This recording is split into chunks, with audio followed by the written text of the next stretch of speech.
you take the panels and you actually measure the resistance or the impedance of the coating before the product is exposed to the wastewater solution or the wastewater test, for your wastewater test. Then you come back, and after that, you measure the final impedance. Now, impedance, I'm an EE guy, just by degree, but impedance is directly correlated to the barrier protection of the product. So the better the impedance, the better the overall product is going to perform.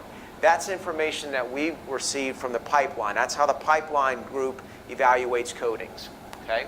So what you would ideally like to have is a product that starts off with a very high impedance, but one that maintains that impedance. Because if you start off with high impedance and you wind up with low impedance, what that's telling you is some component in that test is degrading the ability of that coating to protect long term. Okay? So we evaluate it via this electrochemical impedance spectroscopy. We also check the adhesion of the coating, and then we look at it on a microscopic level to see how far the H2S is permeated into the film. On the samples that we've evaluated, you can see the H2S permeation because it's dark in the concrete, and in those areas, up to that depth, the concrete is very, very weak, and it just sloughs right off. So you can see where the H2S is migrated. All right. So this is a really, really interesting chart. Okay, what they tell us in this EIS testing, per the pipeline group, is this is your coating impedance, and this is all a log value. So we take the results, we get your results of the impedance, we take the log value, we come up with the number 0, 2, 4, 6, 8, 10. At 6, you're just beginning to get corrosion protection. At 8, your corrosion protection is considered to be good, and at 10, your corrosion protection is considered to be excellent. Okay, the blue is the initial, the value of that specific product before the test, and the yellow is the value after the test. So these numbers here, these are all the same manufacturer, quality, what we would consider a quality manufacturer. CTE stands for coal tar epoxy, PEP stands for polyamide epoxy, AEP stands for amine epoxy, NEP and NEP2 is Novolac epoxy, and then the two on the end are the high build epoxy. Okay, so what you can see very, very clearly is that all of these products really started out pretty good, right? They're all right at 10. In fact, almost all of them are above 10, only one of them is at 10, meaning that they're providing initial, very, very good initial protection for that substrate. But after the duration of the test, you can see the coal tar epoxy completely failed. The polyamide epoxy completely failed. They didn't even make it through the full 28 days. What's interesting, though, is NEP1 and NEP2. So those in the coatings industry recognize that Novolac epoxies are some of the most chemical-resistant epoxies you can get on the market. Many of these products are actually good for maximum concentrations of sulfuric acid, which would be 98%. But what you can also see is they didn't fare very well in the test. Okay? And this gets back to what was said earlier, is that in a wastewater environment, it's not just about the chemical resistance, it's also about the H2S component. So clearly what happened in this situation is the H2S component broke that coating down and affected its ability to protect the substrate. On the other hand, you've got HEB, which is the high build epoxy and high build epoxy mortar, and they seem to perform very well. 9.8 was the final impedance, 8.0. Now you may look at that and say, okay, well listen, 8.0 and 6.4, it's really not that much difference, right? It's a 1.6. But then you got to remember this is a log scale. And when you're talking about the log scale, now it's 10 to the 1.6 power. So it's much, much more significant than what we actually show you on the chart. Okay? Brandon? Yes. A couple questions? Yes. So, number one, are your two high build epoxies? Yes. Are they not polyamine? They are amine epoxies. They are not Novolac. They are amine epoxies. So they're exothermic cure amine epoxies. Correct. They require Chemical cure. well, they require induction time. And blush. They can blush. That's correct. They can blush. So the difference is the built-in. The You're diff. showing AEP. Yes, yes, yes, yes. The difference is buildings.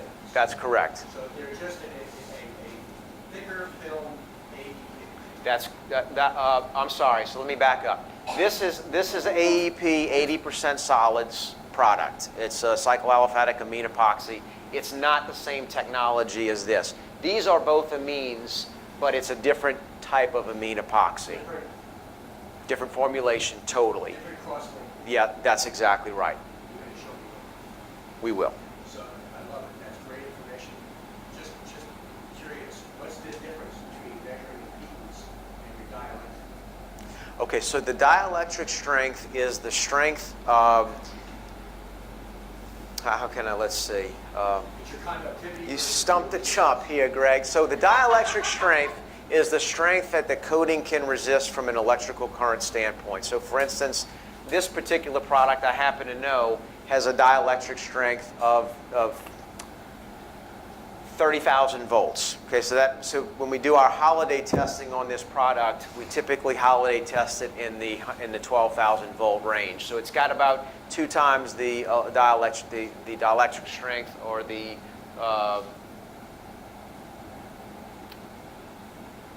it's got twice the dielectric strength of what we test against. So the dielectric strength is the ability of the coating to resist a bonding issue as a result of current.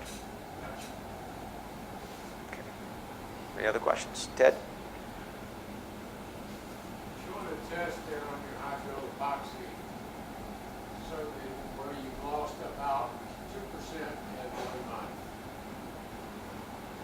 Is that about right? So if we went from 11.5 to 9.8, you're probably about closer to 10%. So 10% in 1 month. So that means in 10 months it's all gone? That is Now, a very accelerated is test. this test an acceleration of what is typically in the normal environment? It's very accelerated because not only is the concentration of H2S extremely high, 500 parts per million, but you're also at elevated temperatures, 145 to 150 degrees. So It is accelerated, and what happens is as coatings heat up, just like anything, there's an expansion process. And so the chemical resistance of a coating is tied very closely to the cross-linking of the coating. The tighter the cross-link, the more chemical resistance. In a warm or hot environment, those molecules open up, so what would have a very, very tight cross-linking would be more susceptible to attack. So this is also heating. This test is also under a higher temperature? Yes, it is. It's between 145 and 150 degrees. That's correct. And then you've also got the highest concentration of acid that you'll see as well. Okay, so the SWOT testing, the findings of the SWOT test were very, very revealing. The products that had the better H2S resistance performed considerably better than those that didn't.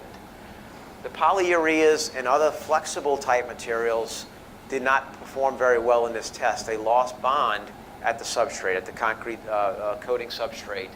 And of course, this goes without saying, but a monolithic film is certainly required in order to provide long-term protection. So the benefits of SWOT. This is really kind of what this whole thing is about right here. How can this be beneficial, or why can it be beneficial to the folks in this room and the folks at the conference today? H2S should be a major consideration when evaluating coatings for long-term performance. Okay? The SWOT test is the only one that you told me not to do that, Cindy. All right, when I get nervous, I start, okay. Right, okay. All right, so the SWOT test gives owners a way of evaluating different materials for H2S permeation, okay? The products that perform very well in this test would be a very, very good consideration for a severe wastewater project. The products that would not perform very well maybe shouldn't be considered. Now, if you have a product that hasn't been tested, then at that point you can rely on long-term performance. If you've got a situation that's been in a headwork structure for 15 years and you've seen it and you know it's pretty, then certainly that would be something you can look at. But if you don't have the case histories in aggressive area to support it, and you don't have the H2S testing to verify that the product's going to perform long term, you are taking a risk by using that product. Okay, so components of a quality coating system. And as we mentioned earlier, I guess during the little lunch break, there's several different components. Surface preparation is really what we're going to focus in on here because that's your foundation, that's your base, that's your slab. Anything, if you don't get that right, you don't have anything. The second is actually the coating system itself. Okay. So there's a direct correlation to surface preparation and long-term performance. Poor preparation obviously can affect the life cycle of the coating system, longevity of the coating system, and sometimes surface preparation is an afterthought. It's, listen, I'm just going to go ahead and slap this stuff on. My concrete's going to be smooth. It's going to have latents, and they're not really worried about that. Those all can certainly be potential problems. You need to pay attention to the standards now. We didn't have this 10, 15 years ago, but there are now standards in the coating industry that you can rely on that take a lot of the subjectivity away from the situation. And you've got a contractor, an inspector, and an owner, and we can all be on the same page as far as exactly what we specify and exactly what we're trying to achieve. All right, so SSPC SP13, ordinance number 6, is one of these standards, and it's applicable for cast in place, poured in place, CMU, and it discusses some of the different methods, some of the things that are required in terms of removal of latents, removal of contamination. But one omission in this is it does not specify profile. Okay, so in your specification, you would need to specify that separately. And that is mostly dictated by the coating system itself. So the thicker the coating system, the more surface profile you need in order to properly anchor that system in place. If you were just going to use a 10, 15 mil coat of coal tar epoxy, you probably just need a light sweep blast. But if you were going to be putting 125 mils of an epoxy on top of that, you need a really rough surface.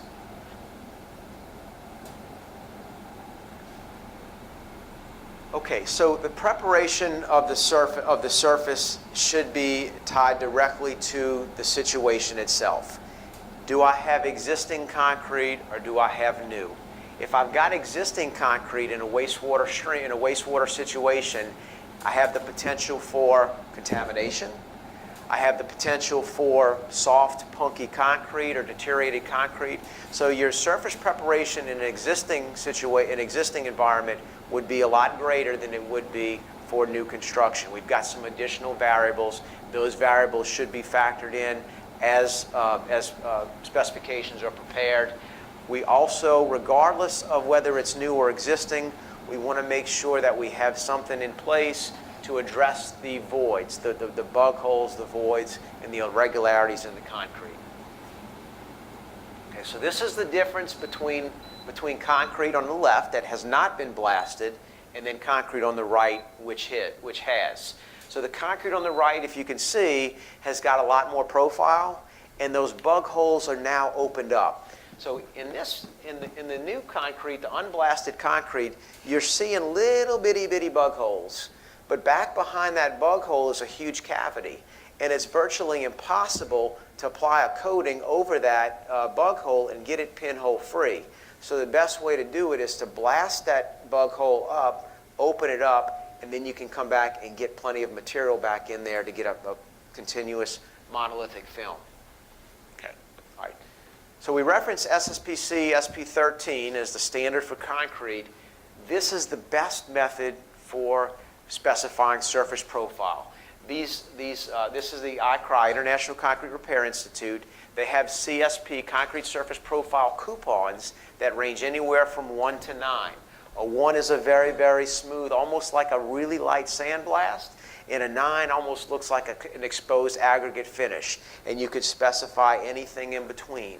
So what you're able to do is rely on the manufacturers to tell you what you want in terms of surface profile, and now you can again take some of the subjectivity out of the equation. Okay, So surface filling. And the goal of the surface filling, I kind of glanced over that, but it's, remember, in order to provide long-term corrosion protection, we have to have a monolithic film. And our experience has been that the best way to do that is to have a nice, smooth surface prior to applying the coating system. Okay. So why would you resurface the concrete? Because you don't want to wind up with this. What's happened here is this is a situation where they probably had some areas where the coating was thin or it wasn't monolithic. It starts as a small point of corrosion, and then it gets much larger. A pinhole can turn into a baseball size, to a basketball size, to what you see now in just a few short years.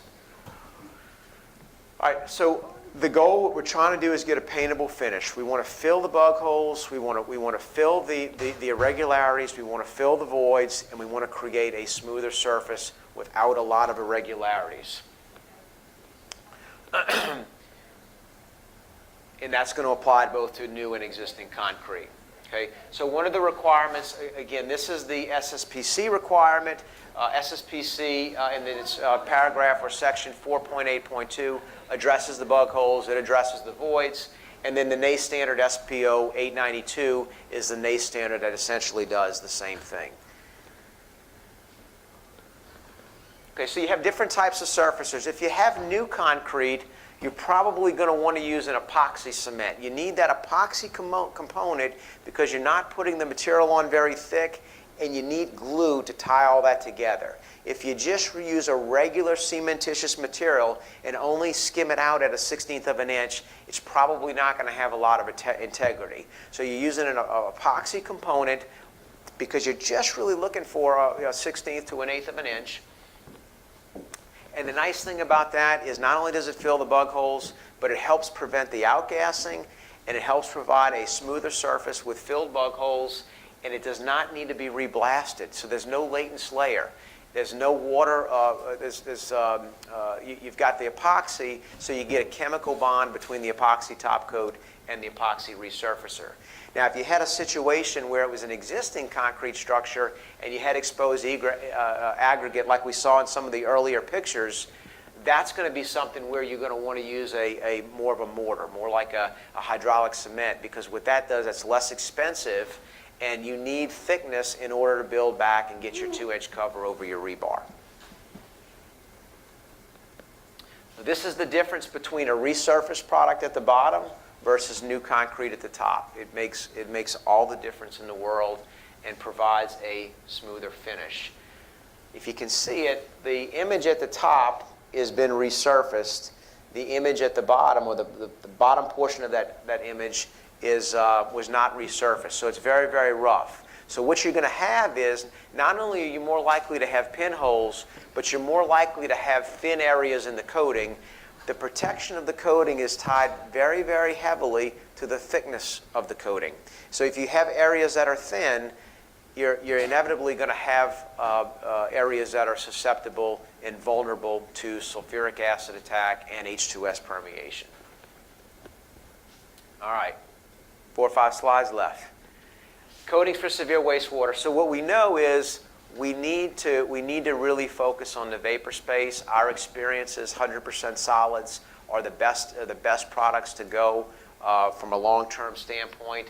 Some of the key properties that we see that you're going to want is 100% solids. You don't want the solvent-based products. They have a tendency to shrink. We've already discussed this. This gets back to the SWOT, but you want something that's got very, very low permeation to H2S gas. You also want something that's got very good resistance to chemicals, particularly sulfuric acid. That's the main acid that we're going to have in the wastewater stream. Impact resistance. A lot of times, if you're in a wet well and you've got a force main discharge, and it could discharge branches and tree limbs and a lot of sand. So you want something that's got impact resistance. You want something that's got some abrasion resistance to perform long term and to maintain the monolithic film. Okay, and these here, just these next few slides are just a few images. This is the high build epoxy that's being troweled on the surface. So it can either be troweled or it can be spray transferred and then finish troweled. And then after that, they'll come back with a roller with either some water or some solvent to help kind of knock it down and to seal off the surface. So this concrete has been resurfaced, it's been blasted, it's been resurfaced. The coating is applied, troweling it down to get it nice and smooth. You'll still have some trowel marks, some trowel fins from the outer portion of the trowel, and then they'll back roll it to knock those trowel licks down and to seal off the surface. Okay, and there's again a before and after shot, not the exact same project obviously, but this is what looks like the beginning of resurfacing and then a final installation with the resurfacing, the epoxy mortar, and the glaze coat. Okay, and then so just to really tie everything together, the wastewater is becoming more and more severe, and the products that we've used in the past, they're not performing. So we need to upgrade the quality of our systems if we want long-term performance. The decisions that are made today as it relates to what method, what system I'm going to use to protect are going to dictate how soon the costly maintenance is going to be required. The SWOT is a very, very good tool for evaluating these types of products and these types of systems and trying to evaluate which products are going to perform better than others. The cost of rehabilitation is way, way more than the initial cost of the installation. And product quality matters. They're not all the same. Epoxies are not all the same. You've got different resins, you've got different percentage of resins, and they all do something a little differently. So just because you're specifying epoxy doesn't necessarily mean you've got something that's going to provide the best level of protection. You want to use the test, and you want to use the long-term case histories. And that is...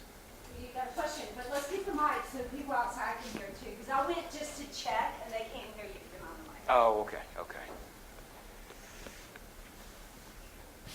Okay, we have a question from Ted Yark.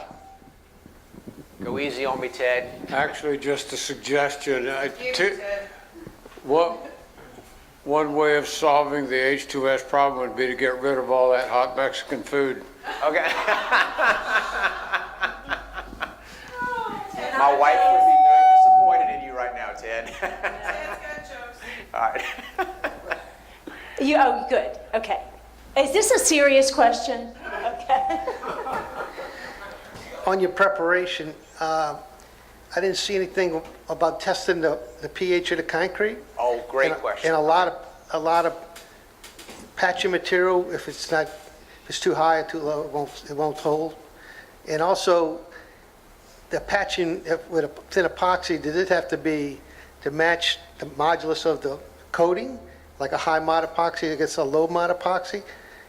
Because the coating might be much more flexible, and you have different, with temperature changes and all, it could be a problem, I think. Okay, so those are good questions. So One more, too. okay. I'm Yeah. only going to remember two at a time. So we'll let you have the microphone back. Okay. Okay, all right, so the pH, it's a great point.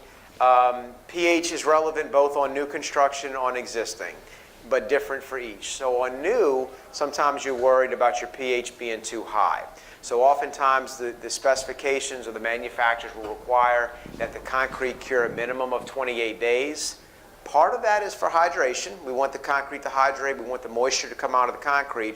But the other reason is we want the pH on the surface to come down, because remember, you are applying a chemical resistant coating to the surface, but it's not chemically resistant until it cures. So if you apply that coating, that uncured material, to something that has a very high pH, you could have issues down the road. So that's typically why we'll say minimum of 28-day cure of the concrete. Now on existing, it's usually opposite. On existing, if you've been in a wastewater structure, you've probably had, if you've got deterioration, you have had acid that's formed on the surface, and the acid is low on the pH scale, and it can attack the concrete. The pH of the concrete is very much like our body temperature. If I'm 98.6, I'm okay, right? Except for maybe my psychological issues up here. That can't really help too much. It doesn't help too much there. But it is an indication of my health, right? Now, the pH is also an indication of the health of the concrete. So if you have concrete that's got a pH of 6, 7, 8 even, then that surface of that concrete might not necessarily be suitable for a coating. We might have to blast it back down a little bit further to get to a better layer of concrete. And there are ways of testing the pH of concrete. There's good, better, and best. And I don't know how much time we have, so my booth's outside, and I can address that. Got a couple more minutes. Okay, well, I'll answer these questions, and I'll come back to that. So the second question was, I've got a real good memory, but a short one. So the second question On the was, SWOT, the chart you have they correlated that out to test how long they think the life of that coating will be on the wall? yes, so in a another normal good use? question. Yes, so yes, kind of. Let me say it this way. The problem you face with wastewater is no stream is the same, right? So you've got one that might have 200 parts per million and one that might have 100 parts per million. So it's hard to provide a direct correlation, but we are in the process. The SWOT has only been around for about 5 years. We are doing some testing that says, okay, in this type of environment, this coating will last 10, 12, 15, 18 years, whatever it may be. And these were the SWOT results. So we do think that we will be able to have some correlation. We are working on doing that, but what you do need to consider is there are some variables because, the sewer manhole next to the Mexican restaurant might be a little different than the one Next to the Chinese one? That's right. So, but yes, we are working on doing that. And there are many structural repair mortars on the market. There's most of the big manufacturers have them. Sika just has a couple in their VOH, vertical overhead. You can build up to 2 inches vertically. And we use our products over Sika a lot. I mean, they've got some very good products. I know I think it's the 224. Is it the 224 that we use a little bit? 223. But they have very good products. A couple things you need to keep in mind, though, is that with Portland-based products, you got to follow ACI, which normally recommends a 7-day cure. And a lot of times in rehabilitation, you're looking at getting this stuff on, and then you want to get it coated as quickly as possible because you're paying for the bypassing. So, but certainly those are good foundations. You just have to cure them properly, and you have to let them cure properly. All right, thank you so very much, Good. Well, I'm Brandon. gonna take my trophy with me. I know. Okay. Display it because you're the only one who got a trophy. Right. Okay. I feel special. Yeah, you should. Okay.